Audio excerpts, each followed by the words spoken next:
باب من أطاع العلماء والأمراء في تحريم ما أحل الله أو تحليل ما حرمه فقد اتخذهم أربابا. وقال ابن عباس يوشك أن تنزل عليكم حجارة من السماء. أقول قال رسول الله صلى الله عليه وسلم وتقولون قال أبو بكر وعمر. بسم الله الرحمن الرحيم، والصلاة والسلام على نبينا محمد وعلى آله وأصحابه وسلم تسليما كثيرا.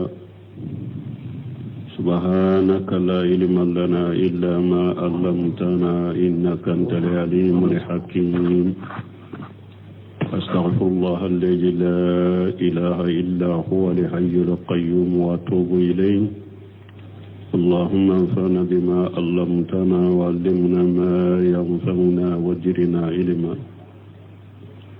بي أراب سوي هجرية باكلي أني كمناني أني بناني أني شيخ شهر ربيع الأول من هجرة سانكالو سبنا بيسويني ورونا ميلادي نصارى وكجاتي بافلان مغان وورو سانكالو سجنا بيسويني وتاني كونونتوناي أمبي دورة مسجد رجاق وامبو كونو درس شيخ الإسلام الإمام محمد بن عبد الوهاب aka kitabu kono kitabu tawhidi bonda mi na ko ni nye bonda e ni mo min tugura doni ke bagaw ko ani nye maw alaka halala haramu yalila ube halala alaka haramu halali yalila ube ka halala ke haramu ni mo min tugura doni ke ko ola i tugura nyemo ko ola yumina ku ke alay anye dere su folo teme bonda ina bi min kala nanka uba fo ma ashru mana sheba ye min fo ni hadisa se sheba ka kumado me sheba jumando oye buna bas haburu mi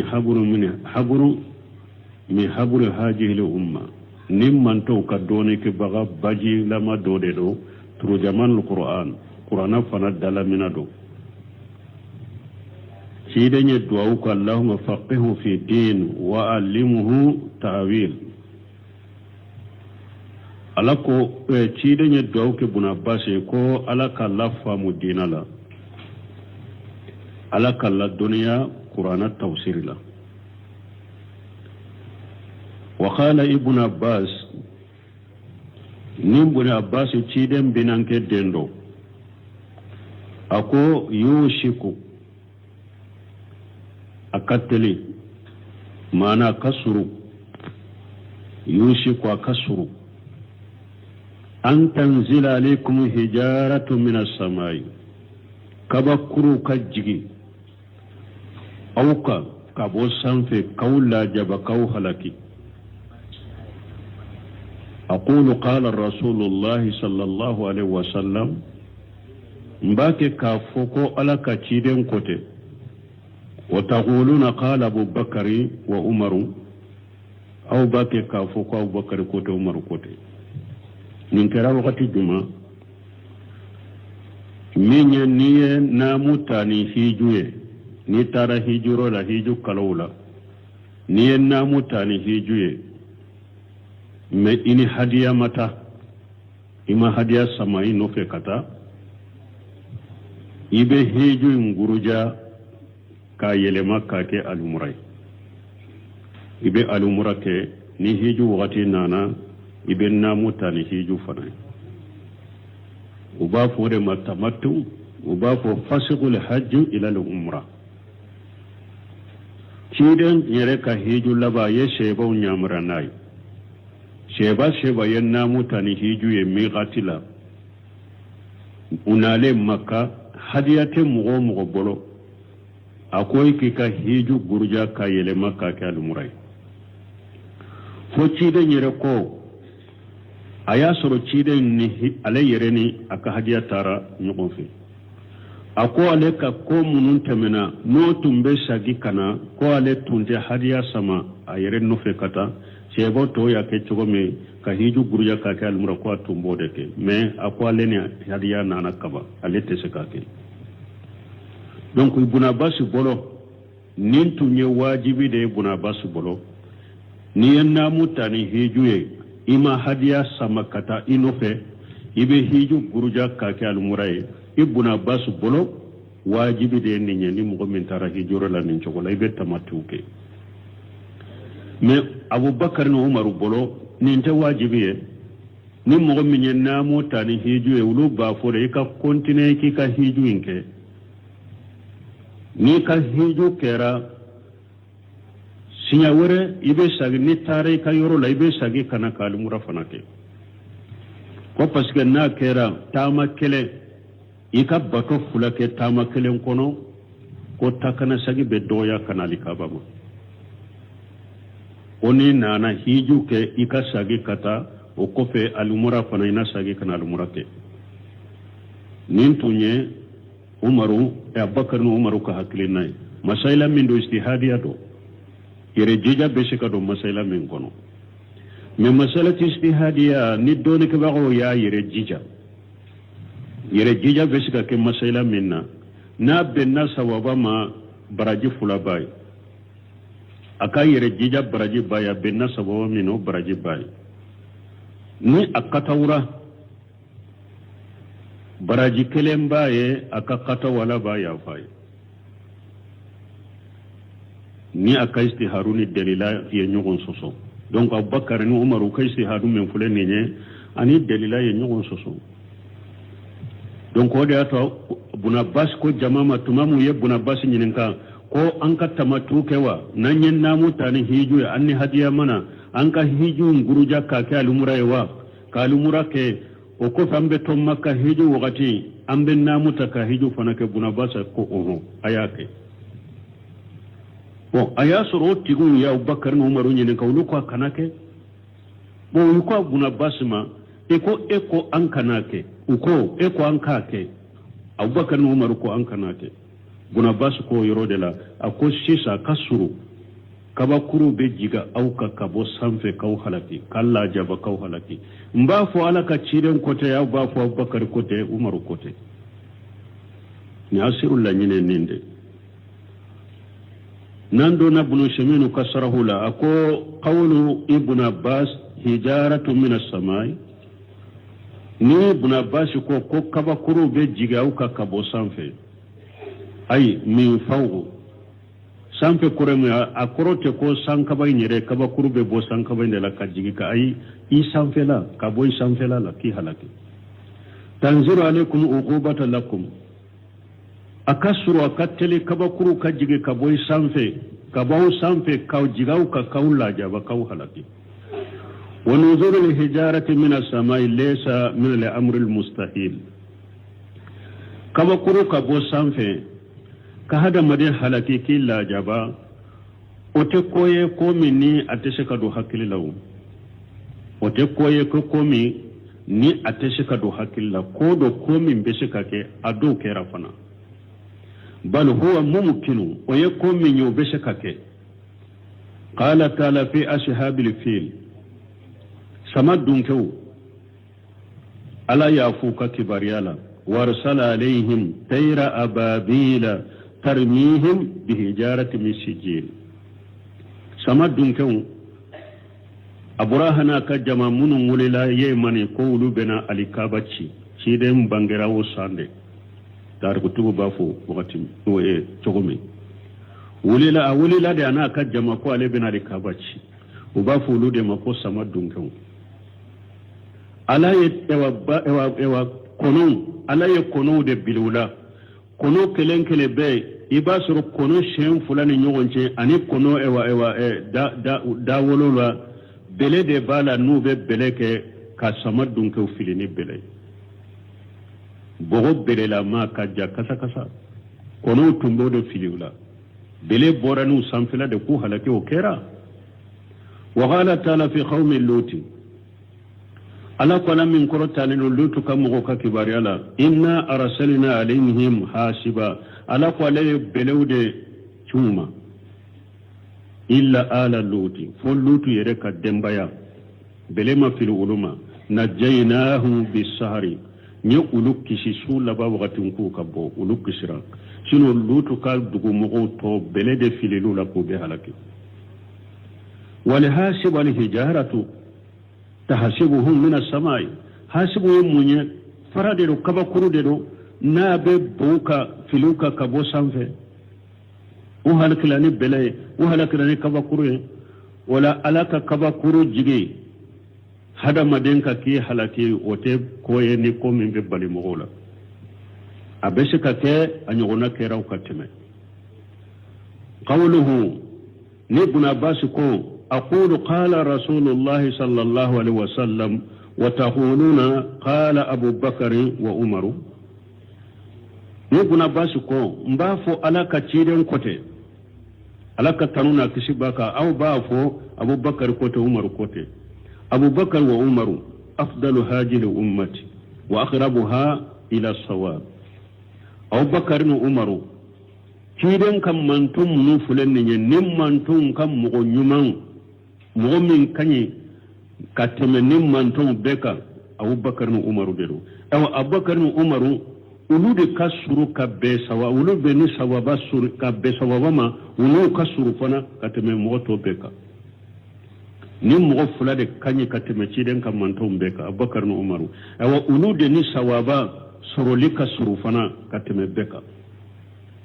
qala an-nabi sallallahu alaihi wasallam nabi nyuma yere kola ka taruna kishi baka Abubakar Umar ka kola in yuti Abubakar wa Umar yarsudu akoni mugo tugura Abubakar ni awa Umar ko mu tuguru ko ni mugo tuguru ko mugo be kanda kire yere ni fo arwahu muslim ni hadisa muslim ya bo ni mugo tugura Abubakar ni Umar ko ube kanda kire yero yo fo وريا أنه صلى الله عليه وسلم ويا مفلك بوتشيدن بلو على كترون كشباكا أنه قال اقتدوا بالذين من بعد أبي بكر وعمر تشيدن كو أين مغفلا أين نونو لدغن كوفي أكو نومن أكو لدغن مفاتولن كوفي أبو بكر وعمر تشيدن ينفنا فو كو عليك كوفي أنك تبو بكر وعمر كو وقال صلى الله عليه وسلم كيدن قال كترونا كشباكا عليكم بسنتي وسنة الخلفاء الراشدين المهديين من بعدي أكم بوما أكنك سنة منا أنك كالفان كسنة نك كالفان منوني مغوكو ندوية نو كندالين دون كوفي أي أولو كسنة منا تمسكوا بها أكم من عليك نو كسنة نو كتابولو يدي ودو عليها بالنوازيز awa aka akifana kamina kakina katta kajuru ya kanyu wala mu yuraf an abi bakar wa umar annahuma qalafa nassa bira'ihima amma delika do abu bakar ni umar bolo kuye ewa ciden ka kolo delila kuya soso ni ewa uka hakilinai umma delika ke kafa bakar umar ya qur'ana aya soso nuka hakilina ube ya ciden ka hadisa soso nuka hakilina umar dalika yi fa idza kana qawlu Abu Bakar wa Umar na kera sa Abu Bakari ka kuma Umar ka kuma idza arada al-insanu bi qawlihima qawla Rasulullah sallallahu alaihi wasallam fa innahu yushiku an tanzila alayhi jaratu min as-samai fama baluka biman yu'aridu قوله صلى الله عليه وسلم بمن هو دون أبي بكر وعمر نسمعك رحمه الله نا ياسرو من مغمي أبو بكر ككما أنا عمر ككما نيان نونو فلا ككما بلامي تيرين ككما لا وكو تيرين كوتي إكو أبو بكر كوتي عمر كوتي ko ciden ko nin kake e ko Abubakar ko nin kake Umar ko aka ketende na ya soro ni mo min yen ninke akasuru kaba kuru ka jigi ka kabo sanfe ki halaki cogodi mo min ni be mo wore ka kuma bala mi ciden ka kuma la min be Abubakar koro min be Umar koro o be se ko ka kuma bala mi ciden ka kuma la cogodi na ya soro ni Abubakar ka kuma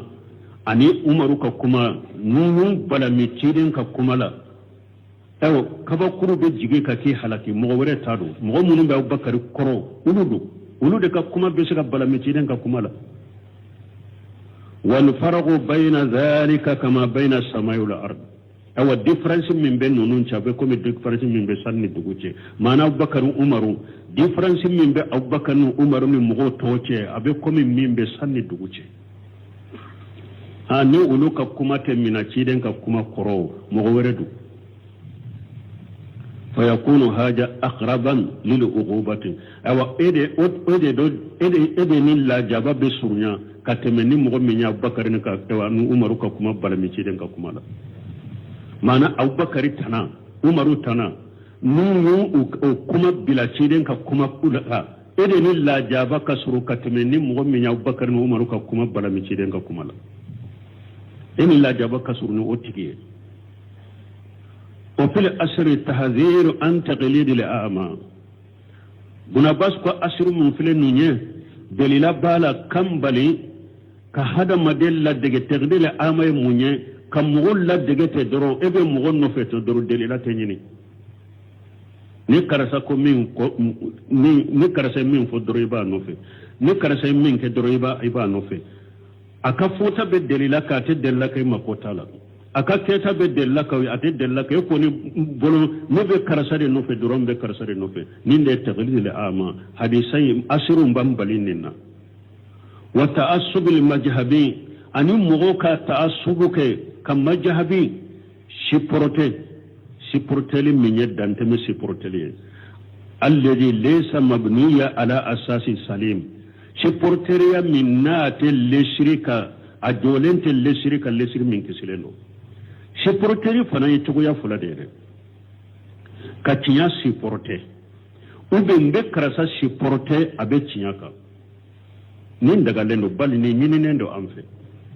cinya de deme ika cinya defa ika cinya supporter cinya tigi deme ika cinya tigi ika defa ko pasika be cinya de ka yala tare fo e ciden tare fo ne ba le de supporter mba deme oka bashi tenni nan ni lanyini nendo supporter ya min ka jugu e yere bado karasate cinya ka ayem min fo della taala qur'ana della taala hadisa min ne ka karasade do doro ube karasade do ne ba lefe ale de fe doro ale de be ne ka nindi mo fo ale de be ko no ya umbolo ale de ka fo kan no ya mba no fe e yere baro aka kuma fo tawna ka ke tawte der laka min na e fe mo fe fo e bo de mina ka baraka ne te der la nyini har ni de la bangere e te de la tambe karasade no fe ni supporter ya la gosilendo asiru abambali ninna donc ni mogomi i'anatul mustafid bi bolo li Cheikh Salih Fawzani ibe sage katane asru sarahul laje abe kuma nafamma chaman fo e kosobe hari majabi tugu yuka kuma munun fo mogo kan wulu kan nomina wodo anye wulu fo abe ulunati majabi tugu yuka kuma munun fo mogo kan wulu nomina de ni dalila bangira qur'ana ni sunna mogo ka tugu sunna de ko alata de ko cidentare ko mogo kan wulu nomina Abu Hanifa yemmin fo Safa yemmin fo Ahmad yemmin fo Malik yemmin fo Abu Foye Abu Dawfoye awa kayira fana ko hada madun mugo do kana ke kafiru lagosi kafiru tigu lagosi kama zagtigu lagosi kafiru fana bafiye figu te foye ay ko mugo o fana mani mugo kanoke firu jate beke firu ka ni kana firu tigu ni majabi tigu fana ka kuma anu ka hakilanu ka weke wala kana bila Qur'an na sunna me o fana lagosi lendo firu dabora hada madinki yere na fanuye ni ukayuro minni Qur'an ni sunna benna o tay ka barake nay ni firu ukayuro minni Qur'an ni sunna ye nyogo bilo yoro bila bara ke cogo nyuma ye ninde ye fiqhula kana fiqhul la gose ka ke comme foyite ka fiqhul la gose ay nafa bade be fiqhula iku bonya iku karama iku tanu ikadwa ukuye awa kana fiqhu fana mina kabila qur'ana ni hadisanya ko majhabi yanninde foyte bo majhabi ta ka harini de la bangira qur'ana sunna fana la gosilendo wa yata'assubun majmum ci porteria min la gosilendo wa yode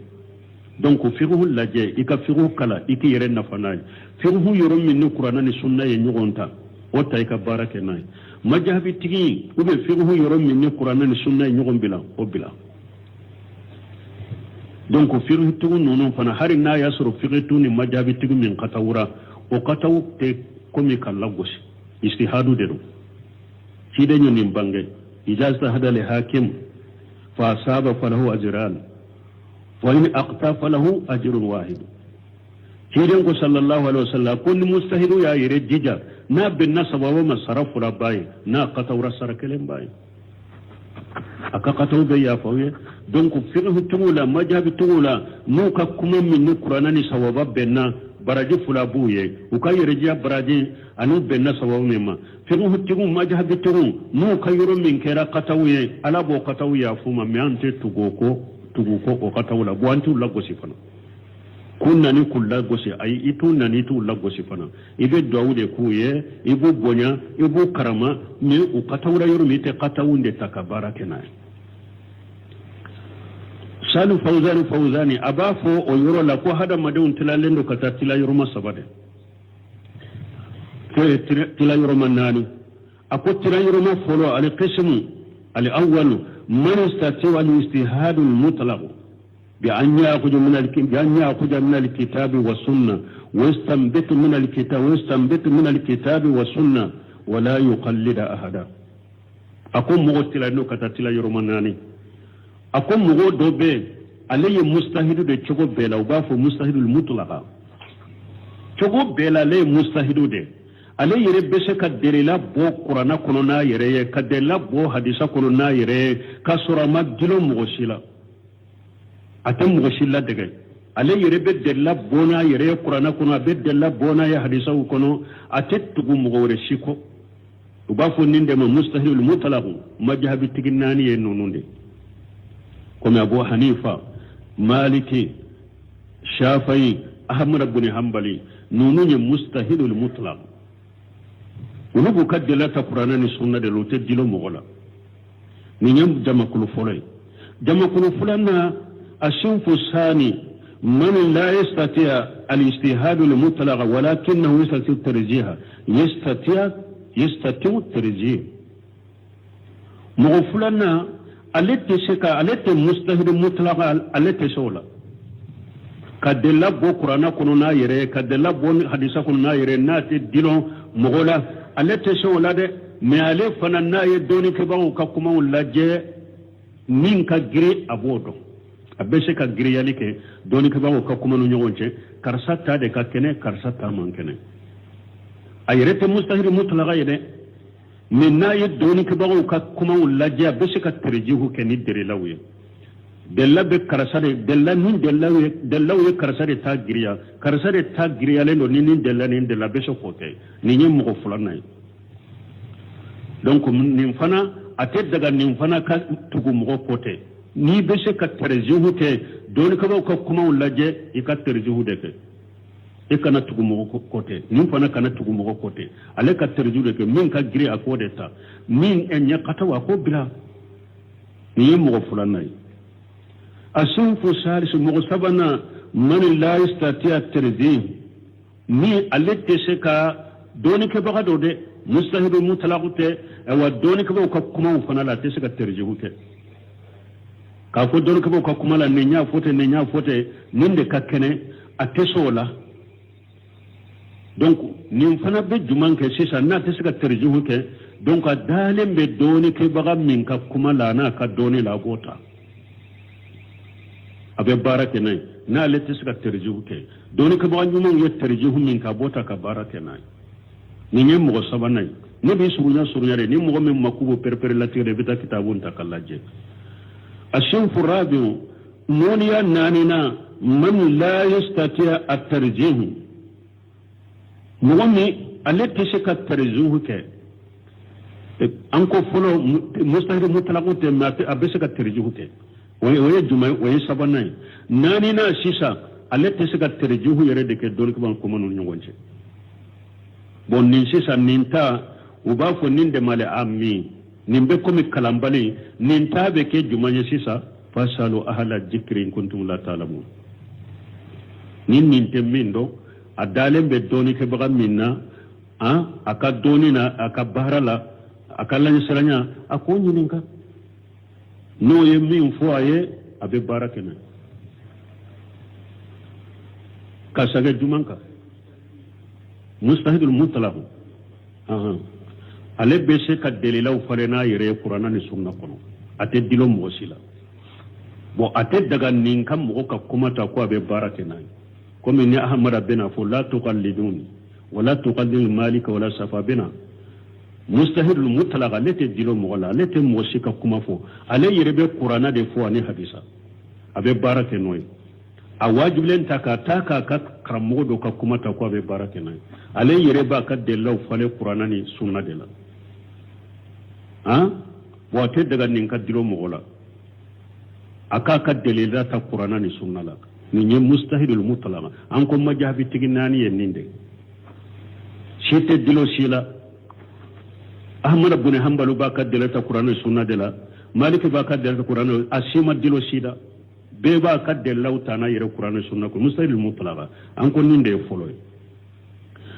fulana ye jumaye ale fana anko asani man la yastati al ijtihad al mutlaqa fulana ye jumaye mustahid al mutlaqa lete sola kaddelila tana yere ye qur'ana sunna kunu na madilo mogola alete sola min na yidoni ke bango ka kuma laje abese ka terjihu ke ninde ka giri ninni de la ninde ka giri abe se ka terjihu ke don kama ka kuma no nyogonche mais a yere te se ka delela falena yere qur'ana ni sunna la nin te fulana yewa wala nin fana be terjihu de ta ale kana tugu don ke ba ka kuma ko doro ko parce que nin kan no ube ninde kadinye na be se ka terjihu ke fo min ka giri akode ta min magira ko bila ni nya fulana sabana jumae man la yastati at-tarjih alette se ka giriyali ke abes ka don ke ka kuma ulaje me ayere ka fo karasa de ka kuma ka giri karasa ka ninin de la ninde alette sola bo ni sisa na le don ke ka kuma ulaje na te se ka tarjih ke na yere ye ale be dilo don ke ba nyuma wala nu ye tarjih min ke abetugo kwa adalem be doni ke baga minna adalem be karamo minna ni no ye doni ke baga ka kuma fo na ko karasare ta ka girinini de lani de labo ta mina ka barakena ni de sabana yewa nani na ye jumae man la yastatu tarjihu ni sabayin be sabamin tamana de saka shike sabamin tamana alete saka shike mustahid mutlaqute ateshe ko ke no ateshe ka terjuhu keni ayere fana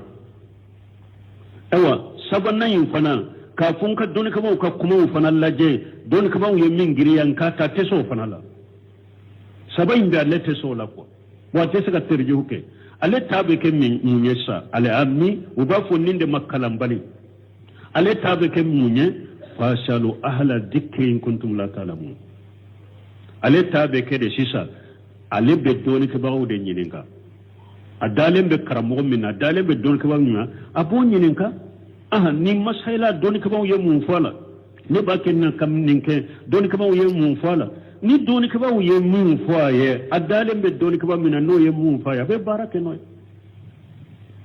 القدر فلك ولفو ولا يهل له أن يفعل فيها حتى يعلم حكم الله فيه ويسأل العلماء ويغتر بالمقتدين بسنة محمد صلى الله عليه وسلم ale bolo min ye sunna mugo adalen ba ka sunna na ka doni na kala nya siranya la bonni ninka mu ye min fa be barake nay so sal fawzan fawzan ko mugo ye nin kalken nani de aha donc tusuru nya fo chogo mi aka kitabun be min bolo sage kata alla jenni bondala nafaka bu kosobe be kuma chama fo kuma munun nafaka bu kosobe jankon ka wakatina aha ambe sage katabun sima rahimahullah wa kasarahuma ako wa ba'dun nas yartakibu qata'an fahisa ako mugo dobe qata'u doke qata'u mince kajugu إذا قيل له قال الرسول الله صلى الله عليه وسلم وقتو جمع نيكواما على كتشيدن كت على كتنونا تسيباكا قال عليه بافو لكن في الكتاب الفلاني كجا وكجا عليه بافو أها تشيدن ينفو من نين كتاب مسنا نمبا كونوتي عليه ننفوت عليه ننفوت معنى إيه بتشيدن ككما فو عليه بتا كتابو دو فو ko nin kitabu masina nimba kono ale ya fote bunu seminu ko fa alayhi an yattaqi Allah alladhi qala fi kitabihi akwa benin tigika akasira lanye alamin ya fo ka qur'ana kono u ba fo alaka ciden kote e ba fo de e nko risala yere kote komi abe anka jamana kono kacaya cogo mi fitu kalamba bolo e ba ke kaciden ka hadisa fo ale ba fo ko abe ya risala kono ko risala kote e ba fo ciden kote ale ba fo ko lagadari kote e ba fo ciden kote ale ba fo ko abe mutasaru khalilu kono te israla nye masammin ko yawma yunadihim ala ko yawmal qiyamah ako o don ne be hada madin be wale qiyamah kene ka be jole qiyamah kene ka be wale fa yaqulu ala bafo yawmal qiyamah ala be wale ala bafo ma jaa ajabutumul mursalin ala bafo aye ci da unjabe munna qiyamah kene kan ni ala be wale abafo re nye ci da unci au ma ye ci da unjabe munna ala ta fu mo shi aye shegu jabe munna aye ma ba jabi munna aya ka jamana kasterigo jabi munna aye akan majahabi karamo jabi munna nin kitabu fulana aya jabi munna ite nyinin ka walaw ibe nyinin ka ciden dela ma ajabutum mursalina aye ciden jabi munna suratul qasas kuno aya bi woroni duruna wala mu yaqul ala ma fo ma jaa ajabutum fulana wa fulana alam ma fo ayi karasa ani karasa ayu jabi munna alam mo fo akwai ci da jabi munna de amma fo ayi karasa walla karasa ani karasa yu jabi munna o ma fuye de alam yin kaula qiyama tin kaula amma sahibul kitab bunu semino kam kitabu tigi fa innahu in ulima annahu yuhibbul khaira wa yuridul haqqa kitabu tugmi na yemmin fo aka kitabu kono ta ani qur'ana je nyugon soso ani ciden ta ye nyugon soso donc nanya do ko kitabu tugun ye hera de nyini na ka kuma ye kitabu tugun ye cinya de nyini na ka kuma ye fa innahu yud'a lahu bil maghfirati wona ya soro ayetinya de nyini aye hera de nyini ayetinya de nyini ma yin ke min do aka kitabu kuna katawra ambe do wude kayala ka yafa ambe do kayala ka junubu yafa wa rahmat ambe do kayala ka nema ida aqta na katawra ambe do wude ka katawla ala ba ka junubu yafa chogomi ala ba nema aka katawla chogomi ambude do kai wala yuqalu innahum masumu anta foko ewa kitabu tigi ko tangalendo ko ate qataw atangalendo anto fode anta foko kitabu tigi tangalendo yu'aradu bi qawlihi qawlu rasulullah sallallahu alaihi wasallam namba ka kuma balami ciden ka kuma ne anta foko mo tangalendo na ba amba ka kuma balami ciden ka kuma ne de donc sur ça le fawzan ben ninde faram falsiya ni kitabu tigi katawura kinyanyini na dedo amma dabwa kama ahli tawili dedo mustahidu dedo kataw ya suruna ka tawili na kai istihadu de aka kataw anta katawta ante tuga ko aka katawla me anta la gosifana kannani fana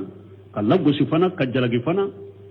amba ka kataw yin toye ambe duwawu de kaye alaka ayi kataw min kala ka junubu yafa alaka nema me katawun koni antota ante tugo ko wala nin ka fahmi dole fi baga na katawura ni istihadu de ube ahli tawili de do aka katawun tetta me o kurte ka karamani bonya bo afana kade kala gosi kanani ayi ni na ka kataw be irala bella gosi ni mo min dona ni bidiya aye bidiya ke ka bidiya bila keneka abe goleli ke kata ka bidiya ma kunnan jiya kera aye amaso nin ka kataw be bande la gosili ba segere fana la gosili ba segere me karamo min do be ba doni sunna de ka woleli ke kata sunna ma be ba doni hera nyinini de be ba doni hera kanuni de me katawra masaila yu dola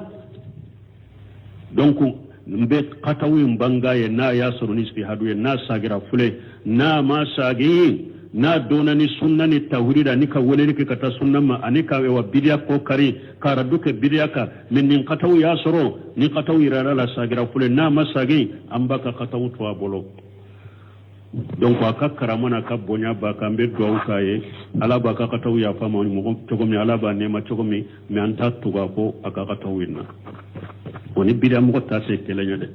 sunna mo karamo katawura ani nin dona ni bidiya difference bu fana ni ngon cede aha ambeta ahmadu ka kuma وقال أحمد بن حنبل عجبت لقوم عرفوا الإسناد وصحته يذهبون إلى رأي سفيان وقال الله تعالى يقول والله تعالى يقول فليحذر الذين يخالفون عن أمره أن تصيبهم فتنة أو يصيبهم عذاب أليم أتدري ما الفتنة الشرك لعله إذا رد بعد قوله أن يقع في قلبه شيء من الزيغ فيهلك. وقال أحمد بن حنبل أحمد بن حنبل كو إمام أهل السنة ني سنة مغو كان يماي الإمامية من صبريا مهنا كرو معنى تمام مامون تللا دوني كبغو لا جربيا كافو قرآن يدام فندي أحمد بن حنبل كو قرآن تدام فندي aye fitina bani la jarabi basoronina naga jologo kerala uba abugo fo abekiri uba siri fari bala ba fufu sugula benyana na kirina uba foni ka kirinen toye me wana tabbe na bora yere karama donkela ma fama danga abe dawude kuye bala ya fo koni ale tumba ka duwawu dodo na ya fo dora be jabi ko tumba ke famawe masake wuye nunun de karamo wuye mbalimo nunun de doni ke baga wuye nunun de alaka sariya do nunun de ciden ka hadisa wudo ka barake wuye ka do kasola nege jorogo bala abe bugo fo abe kiri abe siri fari bawla ba fufu benyana fo abe kiri wona tabe donkela ma fama danga ama masake danga kasoro masake tumbe minka ko qur'ana ye danfeye kuma do bi kafiriya kuma de do me wona tabi ahmad ibn hanbal masoka masake ama kafiriya aba fama amirul mu'minina ko mu'minu nyema o ko mun naita kafiriya ko hali tawili de do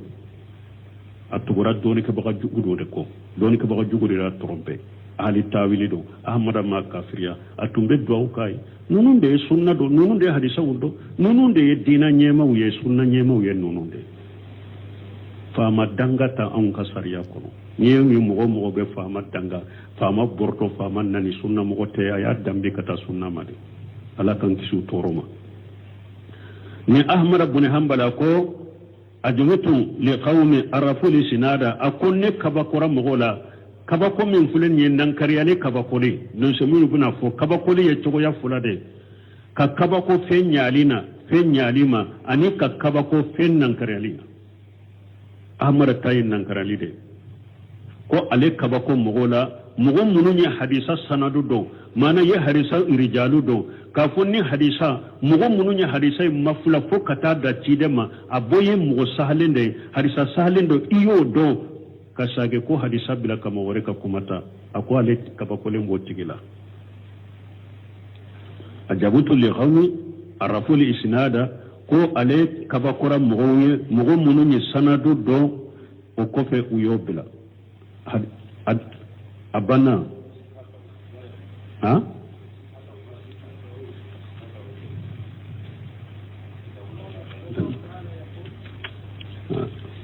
wasihatahu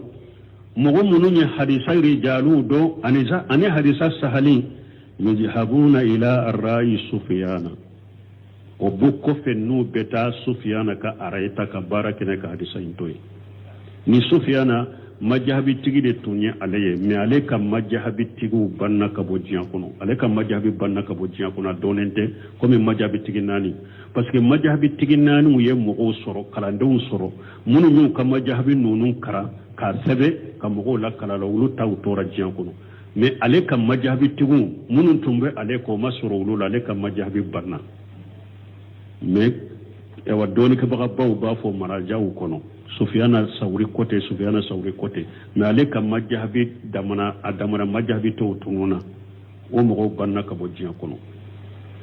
wallahu ta'ala yaqulu ala masammin koro tarinda ko falyahzar alladhina yukhalifuna an amrihi alakum mo ku yere kolo side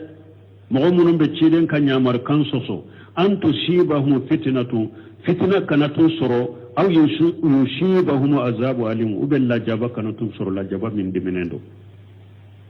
atadri mali fitnatu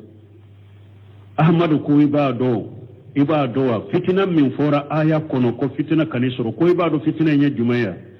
fitna nya munye bodo al fitnatu shirku ko fitna nya mushrikiya de la'allahu ija radda bada qawlihi ko abesaka ke niyo ciden ka kuma do sagi ibanna kata an yaga fi qalbihi shay'un min al-jad fayahlika jenge do kanata do dusukun kono ni beta halaki o koso ahmada ka kuma fulek ninde ni bulo semino ko ni ahmada ko ale kabakura ale ajabu nawan kabakule waye noni ya fulade ale awwalu ajabu istihsani ka kabako fenna anyali ka kabako fenyalima waye kabako doy كما في حديث عائشة رضي الله عنها كما بي عائشة كحديث لك جيك وما كان رسول الله صلى الله عليه وسلم يؤجبه تيمم في تناوله وترجله وطهوره وفي سان كله أم عائشة كو أو مني كفندا من نكنوية كو تنكدي كيدنيا o tumbe ciden kabako li min fulen ne mana ciden tumbe kabako o yuma yala mana nibe ewa ika samarado to ika kinisen folo do samarala nin tun kadi ciden sallallahu alaihi wasallam nin ko nyuma min ne ciden tumbe kabako ala wa tarajjulihi ani nibi kumpenye ka kumpenye li damina ni kiniye o tun kadi ciden tumbe kabako ala ko nyumando anyuma ya ciden tumbe kabako ala wa tahurihi ani ka sene yaw masala ni be salliji ka ewa kinin bolo folo ko numan bolo nye ka kinin sen fana ko numan senye o tun kadi cirenye tumen tumbe kabako o nyalila o fi sani kulli ana ka ewa hera ko bela aka dina ko na ka hera ko be ciden tumba fi atun kadaye atumba kabako ka damina ni kininya aka ko bela ni nye folo e kabako fen nyalima asani fulana ajabun inkari ka kabako fenna ninnan kariyali kabako le ka kabako ajuguya mako fin juguya ka kabako ala nan kariyali tayi wode kama fi qawli ta'ala bal ajbuta wa yashqaruna kuma ni ala ya fo aka kuma kuna ko cidemma ako kabakura kurana min bake ka kalala bake ka min fo kabakura wala min makka kafirun ulu bake katilun ke kenuye ولأجب في كلام الإمام أحمد هنا أجب إنكاري ekabakura mana la ko cidema ekabakura kannan kare ku ga ubake kan min fo qur'anai ekabakura la onnan kariyali la niyan nan karaluka me wulu yere bake ka tani tilonke de mako sitala wala ajabu fi kalam imam ahmad huna ajabu inkari ahmad ibn hanbali ka kabakuli ahmad ka kumala ya nan kariyali de do ahmad ha huna ajabu inkari nan kariyali kabakuli de do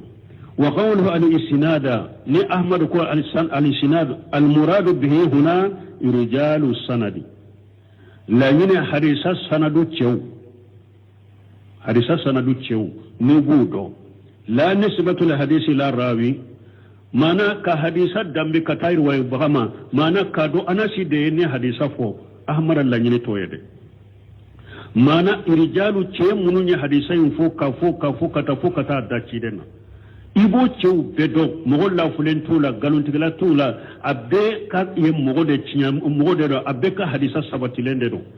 iye hadisa kayri jaru do fokata dachidena ka hadisa sanadu keneyali do ay arafu shihata li hadisi bi ma'rifati rijalihi mogo munu ni hadisa ka sahali do na ka cew ka sahali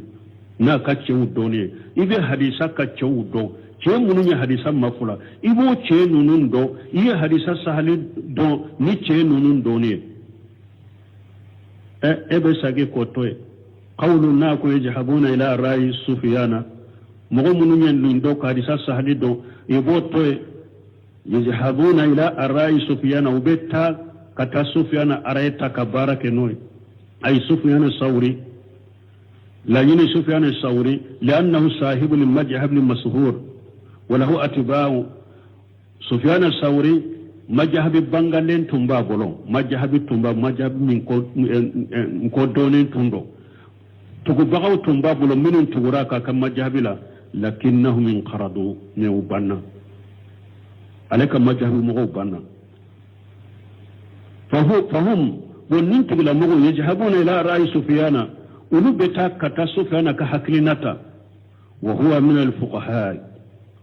ويتركون ما جاء به الحديث سفيان بيجات فقهاء دلا فقه تبو دلا دينا فهم بغو دلا من اي حديث سند دو حديث سهل دو اي حديث توي كتا سفيان كحكلنتا ويتركون ما جاء به الحديث ni nana hadisa kono ibotoy amara ko le kabakura ko le ndo nankariya muko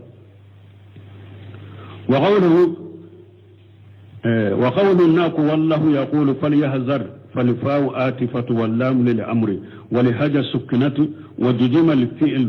بها لكنه حرك بالكسر لالتقاء الساكنين قوله أن أمره الدمير يعود إلى رسول الله الدمير يعود لرسول الله صلى الله عليه وسلم بالدليل أول الآية ناك أن أمره أبسك كتاكيد نما parce que aya folo aya damina yo jiranna alako la tajalu du'a rasul bainakum ka du'a ibadikum bada alako kana ciden ka woleli ke kuma awu yere be nyogon wala chogo mede qad ya'lamu Allahu alladhina yatasallaluna minkum liwaja aw alayya mu'udu awla jamadal yoro munum be dogu ka meru ka bo mu te sara ciden ma alayya uludo donc nin folende ala ko fal yahzar alladhina yukhalifuna ni amrihi donc ani amrihi kuma imbe sagi kata jomma sisa cide mo ko yere koloside munum be ciden kan yamar kan soso fa in qila lima jaa udiya li fi'lu bi an ma anna yukhalifu yata'adda bi nafsihi nusunu ko kunnu ko munna ko min fulen ni nye ko yin fora ni aniye ka soro yukhalifu bisaka fo har ni ari mafo fal yahzaru alladhina yukhalifuna amrahu abisaka fote ka soro ani mafo ko min munna ani fora no fe ani amrihi ujiba akoni mugoddo yen ni nyinin ka wiya jabi anna al fi'la dumina mana li iradi munna ani fora parce que kewale min fulen ni nye banni de yera kono banni mana yera kono ay yu'ariduna an amrihi juhuda fihi وعدم مبالاة به أني فورانين دي كما مغمونو نوبا شيرين كان يامرو كما كابا درو وعدم مبالاة بين أني نومو مكودو شيرين كسوسولي لا دونك أني فورانين دي نين لا نين دي وأمره واحد الأوامر وليس واحد الأمور أمره مانا نيامريا كان من نيامريالون فرالك كلي نيامريالو كلين فولي وتنين يدي نيامريا كان فولي كلين لما دي فولي لأن الأمر هو الذي يقالف فيه بس كي نيامريكا سوسولي بكي أودلا وهو مفرد مضاف فيؤم جميع الأوامر من بتشيدن كان يامر كم بديتا الفتنة فسرها الإمام أحمد بالشرك ni ala ko qur'ana kono mo ki re ko se munu be ciden so fitna kanun soro ahmad ibn hanbal ya fitna in tawsira nye ni shirku ye wala haja yakunu alwa'id bi ahadi amrayn ninka mo min be ciden kan nyamar kan soso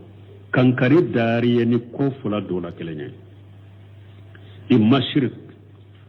ko fulo min be ciden kan nyamar kan soso kankari adamin keriya nima dabila musirkiya nabila ibisukun kono way mali azabil alim ubayna la jabad min sallallahu alaihi nim baga bali fula kankar ma da fula de foriye nim be ciden kan nyamar kan soso kankar ma da fula de baga bali kuma fula de foriye ani janga kata fula de foriye imam musrikiya nabili bisukun kono ubayna la jabad min sallallahu qiyama ninya ahmad fana ka kuma wakati seraya ambe saka joya inshallah ni adi tade ben ko fe amba joya inshallah subhanaka allahumma rabbuna bihamdika ashhadu an la ilaha illa anta astaghfiruka wa atubu ilayk Bismillahir Rahmanir Rahim Kitab at-Tauhid باب من أطاع العلماء والأمراء في تحريم ما أحل الله أو تحليل ما حرمه فقد اتخذهم أربابا وقال ابن عباس يوشك أن تنزل عليكم حجارة من السماء أقول قال رسول الله صلى الله عليه وسلم وتقولون قال أبو بكر وعمر بسم الله الرحمن الرحيم والصلاة والسلام على نبينا محمد وعلى آله وأصحابه وسلم تسليما كثيرا سبحانك لا علم لنا إلا ما علمتنا إنك أنت العليم الحكيم